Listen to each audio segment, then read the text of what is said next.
Di daerah pemukiman apakah ada di setiap desa itu tanah milik desa? Kenapa?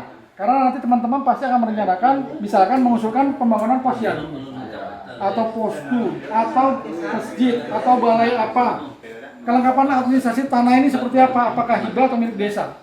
Karena tidak ada alokasi anggaran dari dana desa maupun ADD untuk pembelian lahan. Jadi harus ada penyediaan lahan dulu. Makanya penting sekali di sketsa desa ini dimunculkan titik mana yang memang itu menjadi milik desa. Yaitu mengikuti pelatihan tentang pembuatan RPJM dan RKPDes. Pelatihan ini artinya peningkatan kapasitas dari kami selaku aparatur desa. SDM-nya supaya terbantu, supaya tidak salah arah di dalam penggunaan dana nantinya. Gagal kita dalam sebuah perencanaan berarti kita sudah memproyeksikan gagal dalam pelaksanaan. Kalau kita gagal dalam pelaksanaan, ini adalah awal dari sebuah penyelewengan.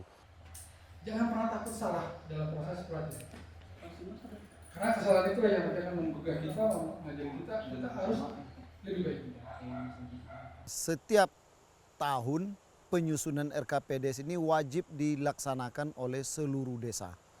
RKPDes ini adalah dipergunakan sebagai pedoman kerja bagi kepala desa dan dituangkan di dalam APBDes.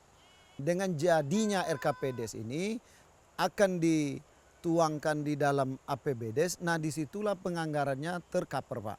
Baik itu bantuan keuangan dari kabupaten maupun dari pihak lain, dari provinsi, maupun pengelolaan dana desa, dan singkat dengan DD maupun ADD yang bersumber dari kabupaten. Nanti kita akan breakdown di simulasi penyusunan peta jalan ya. Biar nanti detail pertanyaan itu bisa langsung dijawab secara praktek. Oke ya. Dulu sering pelatihan, tapi simulasi dan prakteknya tak ada.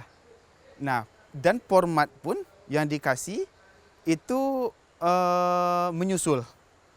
Untungnya sekarang dikasih formatnya langsung gini, kayak gini loh.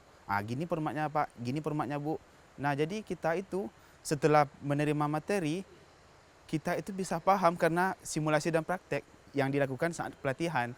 Nah jadi ketika di penggalian potensi di desa itu hanya kemungkinan sedikit kita menemukan masalah karena kita udah ada praktek. Teman-teman, sebelum melanjutkan kepada simulasi penyusunan peta jalan SDGs desa, saya hanya mengingatkan bahwasanya di SDGs nomor 13, yaitu Desa Tanggap Perubahan Iklim, itu salah satu indikatornya, sebetulnya ada dua, tapi ada satu, yaitu mengenai penanganan mitigasi bencana mencakup 100% terhadap peluang kebencanaan setiap RT. Artinya, sudah bisa dipastikan setiap RT di masing-masing desa itu tidak akan terjadi lagi sampai 2030 bencana alam. Permendes 21 tentang pedoman pemonesan dan pemberdayaan masyarakat itu menggiring seluruh pemerintah desa se-Indonesia ini agar melaksanakan perencanaan desa itu dimulai dari data. Nah, data inilah yang harus kita create sekarang. Nah, terkait dengan data ini, itu yang harus kita laksanakan oleh desa adalah pendataan SDGs, Sustainable Development Goals, yaitu adalah pembangunan yang berkelanjutan.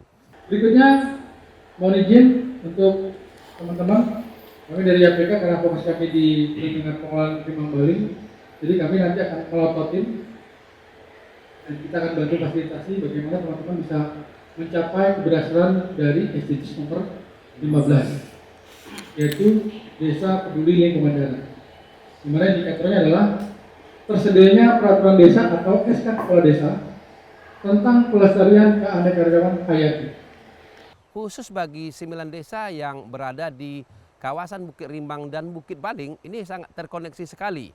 Artinya program-program terutama di SDGs 13 dan SDGs 15 yang menjadi lokus dan tupoksi dari YPK ini akan bisa terkoneksi dan bisa dilaksanakan pada program RKP di tahun 2024.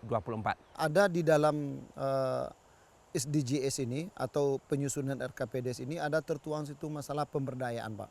Pemberdayaan seperti pengadaan bibit ataupun peremajaan karet itu dibenarkan Pak, tidak ada masalah. Sehingga bisa kita masukkan dalam program kita. di dalam penyusunan RKPDes yang nanti ditindaklanjuti dengan APBDes tentunya tetap mengacu kepada peraturan Menteri Desa maupun Menteri Keuangan bagaimana prioritas penggunaan dana desa itu. Tentunya ini digunakan untuk dalam rangka salah satunya juga meningkatkan ekonomi masyarakat dengan tidak merusak lingkungan, dengan tidak merusak alam yang sudah indah ini. Mereka tetap bisa memenuhi kebutuhan ekonomi mungkin dengan melaksanakan kegiatan-kegiatan pelatihan untuk wirausaha. Bagi ibu-ibu mungkin mengadakan pelatihan-pelatihan bagaimana bisa menunjang pendapatan keluarganya yang tidak akan merusak lingkungan. Sampai desa kembali.